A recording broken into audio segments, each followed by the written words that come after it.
এই সময় দেশে যারা অন্তর্ঘাত করছেন, এটা অন্তর্ঘাত, এই অগ্নিকাণ্ড নিঃসন্দেহে বিমানবন্দরে যে অগ্নিকাণ্ড, এটা নিঃসন্দেহে অন্তর্ঘাত। বহু আগে থেকে আমরা জানি যে দেশে অন্তত 10 থেকে 15 লক্ষ সেবটিয়র এখানে তৈরি করা হয়েছে। এই দেশকে, দেশের স্বাধীনতা, সার্বভৌমত্ব, উন্নয়ন, নিরাপত্তা, আমাদের এই দেশের নাগরিকদের সকল অধিকার ভুলুণ্ঠিত করার জন্য এসব কিছু করা হয়েছে। কিছু আধ্যাত্মিক ইনফরমেশনে এটা আমরা জানি, এটা নির্ভুল। মুমিনদের এসব আধ্যাত্মিক সংবাদগুলো কিয়ামতের আগে এটা মিথ্যা হবে না। যাক্তারাবাতিস সাআ লাম তাকাদ তাকযিবু রুইয়াল মুমিন, কিয়ামত যত ঘনিয়ে আসবে মুমিনের স্বপ্ন ততই সত্য হতে থাকবে, মিথ্যা হবে না। তাদের ড্রিম গুলো, তাদের আধ্যাত্মিক ইনফরমেশন গুলো সত্য হবে। কোরআন, যেহেতু কোরআনকে আল্লাহ রূহ বলেছেন সূরার 52 নম্বর আয়াতে, এটি রুহানি কিতাব, মানে এটি একটি আধ্যাত্মিক কিতাব, পুরোটাই আধ্যাত্মিকতায় ভরা। ফিজিক্যাল সব সমাধানও আছে, মেন্টাল, কালচারাল, রিলিজিয়াস এবং স্পিরিচুয়াল সবকিছু আছে। তবে এটি একটি পুরো কিতাবটাই কি আল্লাহ বলছেন রূহাম মিন আমরিনা, এটি রুহুল আমিন নিয়ে এসেছেন, পুরোটাই এটা রূহ, মানে একটি আধ্যাত্মিক কিতাব। এটি একটা প্রাণ শক্তি সম্পন্ন, প্রচন্ড ক্ষমতাধর একটি কিতাব। তো কিছু সময় এটা থাকে অপরাধীদের জন্য অত্যন্ত খারাপ সময়, নিকৃষ্ট সময়, দুঃসময়, তাদের ধ্বংসের সময়, তাদের নিপাত এবং সর্বনাশা সময়, তাদের সর্বহারা হওয়ার সময়। বারবার বলতেছি, তারপরে সাবধান হচ্ছেন না যারা এই দেশে সেবটাজ করেন, অন্তর্ঘাত করেন। এটা আপনাদের জন্য নিপাত হওয়ার সময়। আপনারা যদি এখনো তওবা না করেন, ইস্তিগফার না করেন, ফিরে না আসেন, বাংলাদেশকে ভালো না বাসেন, সৃষ্টিকর্তার যে নিয়ম নীতি কানুন আইন এটাকে ভালো না বাসেন, এই যে একটা মুসলিম মানচিত্রের বাংলাদেশ, এটাকে যদি ভালোবাসেন, তাহলে আপনাদের কপালে বিশাল দুঃখ আছে, আপনারা সেটা সময় মতো সবই পেয়ে যাবেন। তো কিছু যে দুঃসময় পৃথিবীতে আসে অপরাধীদের জন্য, সেটা কিছু একটু প্রমাণ দিচ্ছি। যেমন সূরা হামিম আস-সাজদার 16 নম্বর আয়াত, আল্লাহ বলছেন فَأَرْسَلْنَا عَلَيْهِمْ رِيحًا صَرْصَرًا, আমি আদ জাতির উপর প্রেরণ করলাম ঝঞ্ঝা বায়ু। এই ঝঞ্ঝা বায়ু, তো এই যে বায়ুটা আমি যে প্রেরণ করলাম, সেটা কোনো সুসময়ের প্রেরণ ছিল না, সময়টা ছিল তাদের বিপরীতে, তাদের জন্য দুর্ভাগ্যের, তাদের ধ্বংসের, তাদের সর্বনাশের। অতএব সর্বনাশার সময় যখন এসে গেছে, সর্বনাশ ঘটাবার মতো ঝঞ্ঝা বার্তা বায়ু পাঠিয়ে দিয়েছি। মরুভূমির বালিকে টর্নেডোতে রূপান্তরিত করে 80 হাত বালির নিচে গোটা জাতিকে দাফন করে দিয়েছেন আল্লাহ তাআলা। তো সেই সময়টা কেমন ছিল? ফি আইয়ামিন নাহিসাত, আইয়াম মানে সময়, দিনগুলো, নাহিসাত মানে অশুভ, অশুভ দিন, দুর্ভাগা দিন, ধ্বংসের দিন, তাদের জীবন সংহারের দিন। কিছু সময় এমন থাকে, এই সময়টা আইয়াম মুতলাকুল ওয়াক্ত, সময়কে বলা হয় আইয়াম, দিন। যদিও অনুবাদ আমরা দিন করি, দিন বলি, কিন্তু আসলে ইয়াম বা আইয়াম বলা হয় মুতলাক সময়কে, সাধারণ সময়, শর্তহীন সময়। এটা ব্যক্তি যত কম হোক, যত বেশি হোক, এটাকে বলা হয় আইয়াম। ফি আইয়ামিন নাহিসাত, আযাবটা আসছিল কারণ সেই সময়টা ছিল তাদের জন্য বড় অশুভ। বাংলাদেশে যারা অন্তর্ঘাত করছেন, ভাবছেন অনেক কিছু সামনে আপনারা আবার ফিরত আসবেন, না, খুবই অশুভ টাইম যাচ্ছে। এটা আরো 50, 60, 70, 80, 90, হয়তো 100 বছর চলতে পারে। তবে অন্তত 50, 60 পার হবে, কোনো সন্দেহ নাই। আপনাদের জন্য যারা অন্তর্ঘাত করছেন, ধ্বংসযজ্ঞ চালাবার পথে হেঁটেছেন, আপনাদের জন্য এটা খুবই দুঃসময়, খারাপ সময়। মুখস্থ করে রাখেন, আইয়ামিন নাহিসাত, দিনগুলো, সময়গুলো, নাহিসাত, বড়ই অশুভ। কেন এই আইয়ামিন নাহিসাত কেন এসেছে? কেন ঝঞ্ঝাবায়ু এসেছে? লানুযীকুহুম আযাবাল খিজি ফিল হায়াতিদ দুনিয়া, আমি তাদেরকে আস্বাদন করাবার পরিকল্পনা নিয়েছি লাঞ্ছনাকর শাস্তি, ফিল হায়াতিদ দুনিয়া, দুনিয়ার জীবনে, ওয়ালা আযাবুল আখিরাতি আখযা, পরকালের শাস্তি তো আরো লাঞ্ছনাকর। ওয়াহুম লা ইউনসারুন, তাদেরকে কোনো রকম সাহায্য করা হবে না। সূরা হামিম আস-সাজদা 16 নম্বর আয়াতটি আপনারা খুলে দেখে নেবেন যে অসময়ে যখন সাগরে সাইক্লোন চলে, ভয়াবহ সাইক্লোন, তখন কেউ দুঃসাহস দেখিয়ে মাঝ সাগরের দিকে যেতে চায় না, বরং কিনারের দিকে চলে যায়। নৌকা জাহাজ নিয়ে সব আত্মরক্ষা চলে যায়। আপনারা এখন যা আছে চিন্তা পরিকল্পনা কি করবেন না করবেন সব গুটিয়ে আপনাদের ফাসাদ ফিতনা বাজাদের নৌকা জাহাজ নিয়ে কুলে বেড়ে কোনো মতে থুলি পালান। খুব দুঃসময় এটা, খুব দুঃসময়। আর দুঃসময় যখন একবার আসে আল্লাহর নাস্তানাবুদ না করে এটা যায় না, তো খুবই দুঃসময়। আচ্ছা, এরকম আরেকটা বার্তা আপনাদেরকে দিচ্ছি কোত্থেকে আমি, এটা সূরা আল কামারের মধ্যে আছে। ইন্না আরসালনা আলাইহিম রিয়াহান সারসারা ফি ইয়াউমি নাহসিন মুস্তামির।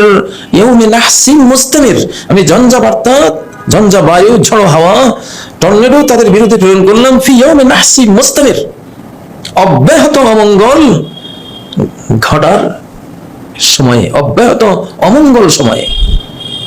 এমন দিন বা এমন সময়, এমন কাল, সেটা অব্যাহত অমঙ্গল নিয়ে আসবে।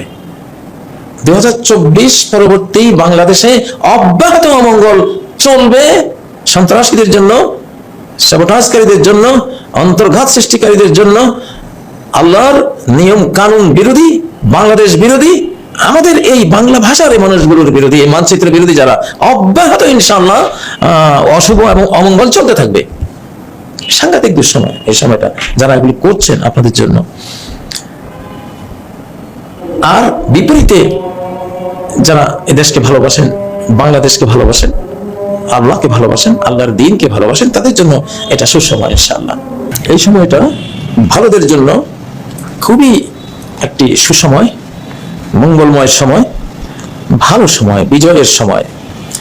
যেটা সূরা আল কাসাসের 4 নম্বর আয়াত থেকে আল্লাহ তাআলা বলেছেন, 5 নম্বর আয়াত থেকে, ওয়ানুরিদু আন নামুন্না আলাল্লাযিনা ইসতুদঈফু ফিল আরদ। আমার পরিকল্পনা হলো পৃথিবীতে যাদেরকে অন্যায়ভাবে হীনবল করে রাখা হয়েছে তাদের প্রতি আমি ইহসান করব, দয়া করব। ওয়া নাজআলহুম আইম্মা, তাদেরকে আমি নেতৃত্ব দেব, নেতা বানিয়ে দেব। কারা নেতা হচ্ছে এখন দেখো, যাদের কোনো অস্তিত্বই ছিল না, আজকে তারা নেতা, দেশের কাণ্ডারি তারা। সুবহানাল্লাহ। ওয়া নাজআলহুমুল ওয়ারিসিন, এবং দেশের হেরিটেজ উত্তরাধিকার প্রাপ্ত তারাই হবে, ক্ষমতার উত্তরাধিকারী তারা হবে। দেশের যত কিছু আছে দণ্ডমণ্ড, এগুলোর পরিচালনার ওয়ারিস, উত্তরাধিকারী তারা হবে। অনুমাক্কিনা লাহুম ফিল আরদ, এবং ভূখণ্ডে, পৃথিবীতে তাদেরকে তামকিন, ক্ষমতা দেওয়া হবে। তাহলে তাদের জন্য কত সুসময় এটা। আর যারা সাবোটাজকারী, ফাসাদ ফিতনা ফাসাদকারী, তাদের জন্য ভয়াবহ একটা দুঃসময় চলছে। আমি আরো একবার এই বিষয়টা নিয়ে কথা বলেছিলাম কোরআন কারীমের সূরা আহজাবের যে আয়াতটি রয়েছে সেখানে, যে আল্লাহ বলছেন লা ইল্লাম ইয়ানতাহিল মুনাফিকুন, মুনাফিক যারা, উপরে উপরে একরকম, ভিতরে আরেক রকম। উপরে বাংলাদেশ প্রেমিক, ভেতরে ভারত প্রেমিক, তাই না? উপরে মুমিন, ভিতরে মুনাফিক, এই শ্রেণীটা। ওয়াল্লাযিনা ফি কুলুবিহিম মারাদ, এবং যাদের অন্তরে রোগ রয়েছে, ব্যাধি রয়েছে, মুনাফিকের ব্যাধি রয়েছে। ফুল মুনাফিক হয়ে যায়নি, তবে মুনাফিকের ব্যাধি ঢুকেছে অন্তরে।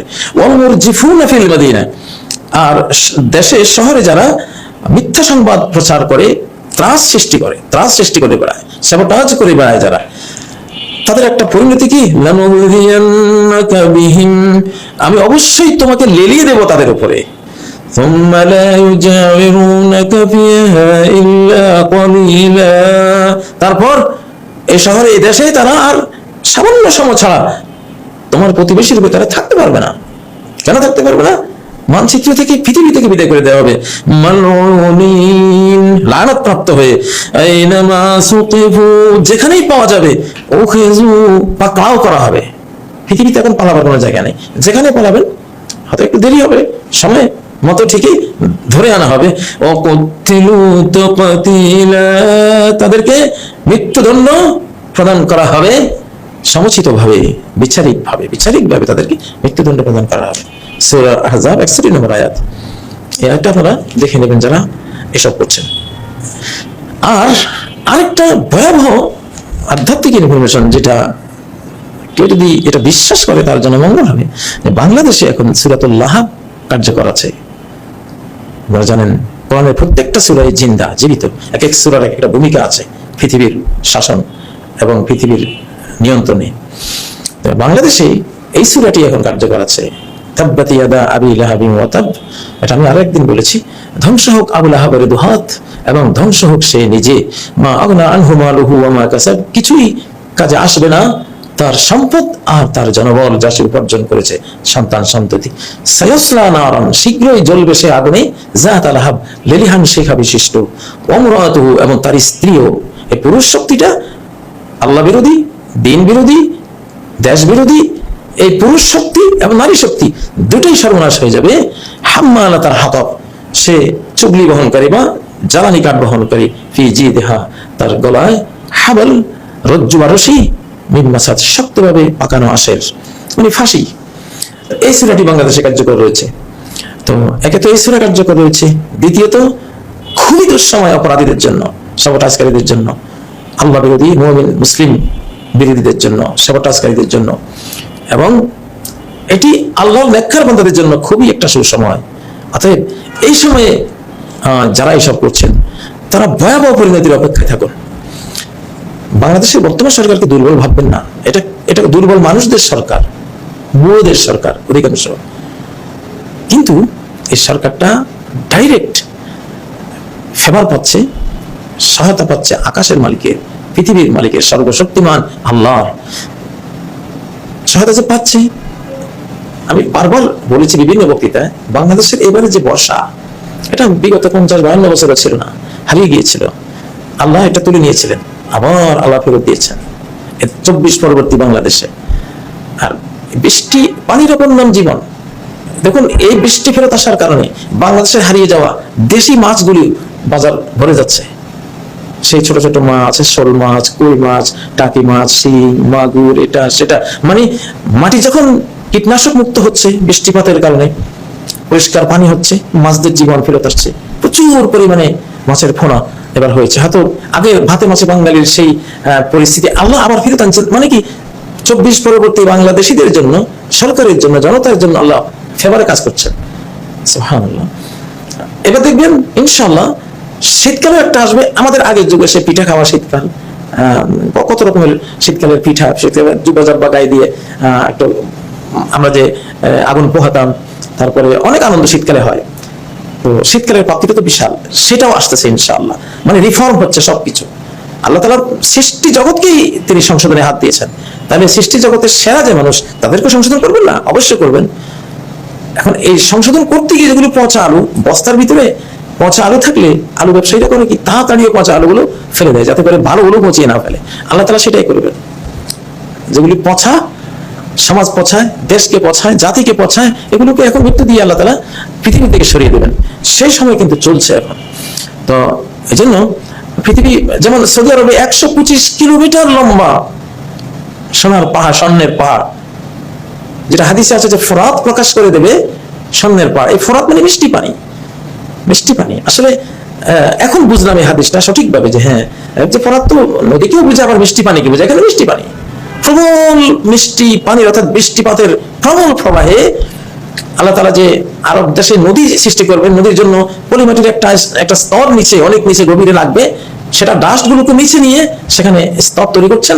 আর উপর থেকে ডাস্টগুলো চলে যাওয়ার কারণে যা আছে উপরে, সোনা দানা যা আছে সব প্রকাশ পেয়ে যাচ্ছে। তো এখন এটা তো বুঝাচ্ছে যে সময়টা মুসলিম জাতির জন্য একটা সময় এখন বিশাল সমৃদ্ধির। ইমাম মাহদী আসবে আলাইহিস সালাম, হযরত ঈসা আলাইহিস সালাম আসবেন, 7 মহাদেশ মুসলিমরা শাসন করবে, আকাশ তার সমস্ত বৃষ্টি বর্ষণ করবে, জমিন তার সমস্ত ফল ফসল উৎপন্ন করে দেবে আল্লাহর নির্দেশে। বিশাল উন্নয়ন হবে, পশু পাখিতে পৃথিবী ভরে যাবে, মাছে গোটা মানে জলরাশি থই থই করবে ইনশাআল্লাহ। রিজিক খাওয়ার লোক থাকবে না, এমন অবস্থা হবে। সেই দিকে যাচ্ছে। তো অতএব অপরাধীদের জন্য এটা খুবই খারাপ সময়। আমি আপনাদের ভালোর জন্য বলছি, দয়া করে এসব করবেন না, করে কিছু করতে পারবেন না। আর এই সরকার এটা এমনি দেখতে দুর্বল, কিন্তু পাওয়ারের বিশাল, কারণ তারা সুসময় পেয়ে গেছে, একটা সুন্দর শতাব্দী পেয়ে গেছে। বিগত শতাব্দী, 24-এর পূর্বে শতাব্দীটা আমাদের জন্য খুব খারাপ সময় ছিল। আমরা যেখানে হাত দিয়েছি নিপাত হয়েছি, যাই বলেছি, কেউ ফাঁসিতে চলে গেছে, কেউ গুম হয়েছে, কেউ খুন হয়েছে, কেউ হারিয়ে গেছে। মানে ওই সময়টা আমাদের দুঃসময় ছিল, আমাদের দুঃসময় আমরা কিছু করতে পারিনি। এইবারে সেই দুঃসময় আপনারা বলতে স্যাবোটিয়ারদের, অন্তর্ঘাতকারীদের, বাংলাদেশকে অস্থিতিশীল যারা করতে চান, বাংলাদেশকে অনুন্নত দেশ, একটা কলোনি রাষ্ট্র হিসাবে, করদ রাজ্য হিসাবে যারা দেখতে চান, বিগত 1924 থেকে 2024 আমরা যে খারাপ সময় কাটিয়েছি, সেই খারাপ সময় এখন আপনাদের ভাগ্যে আসছে, আপনাদের সেটা শুরু হয়েছে। অতএব সাবধান হয়ে যান, শয়তানি করবেন না, শয়তানি বাদ দেন। শয়তানি করে নিজেরা নিঃশেষ হয়ে যাবেন, আকাশের সাথে পারবেন না, সৃষ্টিকর্তার সাথে পারবেন না। জমিনের বান্দাগুলো যত দুর্বলই আপনার কাছে মনে হোক, দুর্বল না, এক অনন্ত শক্তি তাকে পাহারা দিচ্ছে। অতএব এই সরকার বাংলাদেশের ইতিহাসে সবচেয়ে শক্তিশালী সরকার, সুসময়টা পাওয়ার কারণে, একটা উন্নয়নের শতাব্দী, মুসলিম উম্মার মুক্তির একটি শতাব্দী পাওয়ার কারণে, তাদের পাওয়ার বিগত 100 বছরের সকল সরকারের চেয়ে বেশি। সরকারকে এটা বুঝতে হবে যে আমার ক্ষমতা কম না, আমি পুরো আকাশের ফেভার পাচ্ছি, আমি ফেভারিট, আকাশ থেকে আমি সাহায্য পাচ্ছি। দেখেন না কিভাবে হচ্ছে, কিভাবে সাহায্য আসছে, কিভাবে অকল্পনীয় অলৌকিক ভাবে সবকিছু সংগঠিত হচ্ছে। অতএব সরকার তো দুর্বল না। সরকারের উপদেষ্টারা অযথাই নিজেদেরকে দুর্বল ভেবে অপরাধীদেরকে কেউ কেউ আছেন ছেড়ে দিচ্ছেন। ভারতের যে লোক বাংলাদেশের শত শত কোটি ধ্বংস করেছে তাকে ছেড়ে দিচ্ছেন কেন? আপনারা কি দুর্বল? আপনারা নিজেদেরকে বুঝতে পারছেন না।